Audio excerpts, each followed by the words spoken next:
Jangan lupa subscribe YouTube channel Metro TV News dan jangan lupa nyalakan notifikasinya.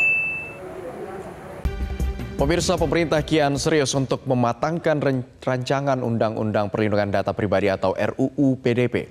Hal itu dilakukan karena saat ini kian maraknya penyalahgunaan hingga pencurian data pribadi di ranah digital. Lantas sudah sejauh apa perjalanan RUU PDP yang telah dibahas sejak tahun 2016 silam? Kami akan paparkan untuk Anda dalam infografis berikut ini. Kita akan lihat dulu seperti apa perkembangan terkini dari RUU PDP yang saat ini bolanya ada di DPR. Informasi terakhir dan juga informasi terupdate, RUU PDP atau Perlindungan Data Pribadi akan dibawa ke tahap selanjutnya, yakni di tahap pembahasan tingkat 2 dalam rapat paripurna terdekat. Di mana setelah dilakukan pembahasan di tingkat 2 dalam rapat paripurna, nantinya RUU PDP ini akan menjadi undang-undang oleh DPR pastinya. Kemudian dalam pembahasan RUU PDP saat ini juga sudah ditentukan adanya naskah yang final dari RUU PDP yang terdiri dari 371 daftar inventarisasi masalah atau DIM, di mana dari 317 DIM ini menghasilkan ada sebanyak 16 bab dan juga 76 pasal dalam rancangan Undang-Undang Perlindungan Data Pribadi. Kalau kita bandingkan untuk datanya dari tahun 2019 ini ada penambahan 4 pasal pemirsa dari tahun 2019 yang diusulkan oleh pemerintah dan totalnya saat ini mencapai 76 pasal. Kita akan lihat pernyataan selengkapnya dari Ketua Komisi 1 DPR RI Mutia Hafid yang menegaskan bahwa rancangan Undang-Undang PDP ini di grafis berikutnya, kita harapkan RUU PDP ini bisa dibahas dalam rapat paripurna DPR terdekat.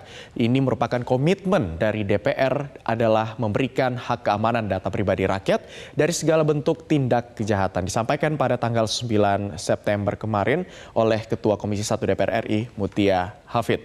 Lantas pertanyaan selanjutnya, apa saja sih poin-poin penting yang tercantum dalam RUU PDP yang ini juga perlu diketahui oleh masyarakat? Yang pertama, ada tercantum terkait dengan definisi data pribadi. Jadi apa saja yang mencakup ataupun yang termasuk dalam data pribadi ini dicantumkan dalam definisi data pribadi. Kemudian terkait dengan pengendali, prosesor, dan juga subjek dari data pribadi ini juga turut diatur dalam poin rancangan Undang-Undang PDP.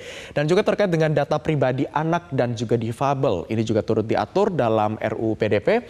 Terkait juga bagaimana ketika terjadi kebocoran data pribadi, upaya pencegahannya seperti apa ini juga akan diatur. Ada 8 poin, ini 4 poin yang pertama, 4 poin selanjutnya kita akan lihat di grafis berikutnya. Selain ada definisi data pribadi, pengendali prosesor, data pribadi anak dan juga difabel, kemudian pencegahan kebocoran data pribadi, kita akan lihat lagi di grafis berikutnya poin-poin penting. Ada 8 poin penting yang tercantum dalam rancangan Undang-Undang PDP. Nah, ini juga ada mencakup terkait dengan penghapusan data pribadi, juga diatur terkait dengan jika terjadi kegagalan perlindungan data pribadi, apa yang akan dilakukan dari payung hukumnya. Kemudian menuntut ganti rugi, dan terakhir dengan upaya penegakan hukum ataupun sanksi, denda maksimal 6 miliar rupiah dan pidana maksimal 6 tahun penjara terhadap perseorangan dan juga korporasi. Lantas, mengapa rancangan Undang-Undang PDP ini perlu disahkan sesegera mungkin?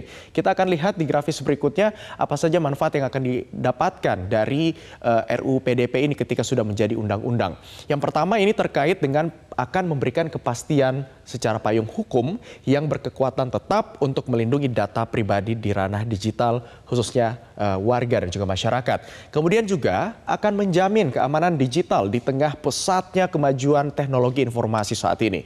Dan juga kalau kita lihat kasus-kasus belakangan ini terkait dengan kasus-kasus kebocoran data pribadi yang juga bisa dihentikan dengan adanya RUU PDP ini yang saat sudah menjadi undang-undang.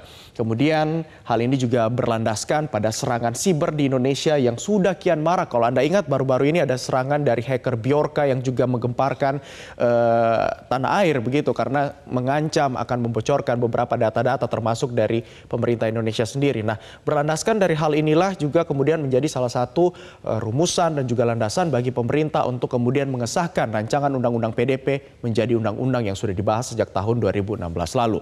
Kemudian dari DPR dan juga pemerintah nantinya akan membentuk sebuah lembaga khusus yang akan menangani PDP ini. Apa saja ranahnya? Kita akan lihat di grafis berikutnya.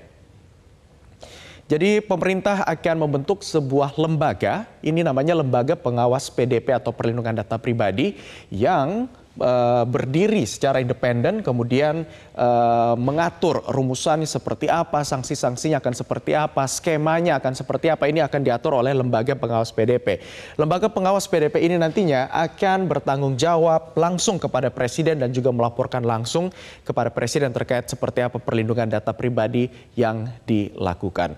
Dan pemirsa, kalau kita lihat beberapa kasus-kasus kebocoran data yang terjadi di tanah air, ini bukan baru tahun ini saja, namun sudah beberapa kali ataupun beberapa tahun kebelakang ini sudah sempat terjadi. Kalau kita lihat rentetan kasus pada tahun ini saja, ini ada sebanyak data 1,3 miliar proses registrasi SIM card ini yang dilakukan oleh Bjorka baru-baru ini juga sudah mencuat ke publik. Kemudian ada data 105 juta penduduk dari KPU yang diduga bocor juga. Kemudian data dari Bank Indonesia, ada juga data yang bocor dari pasien rumah sakit.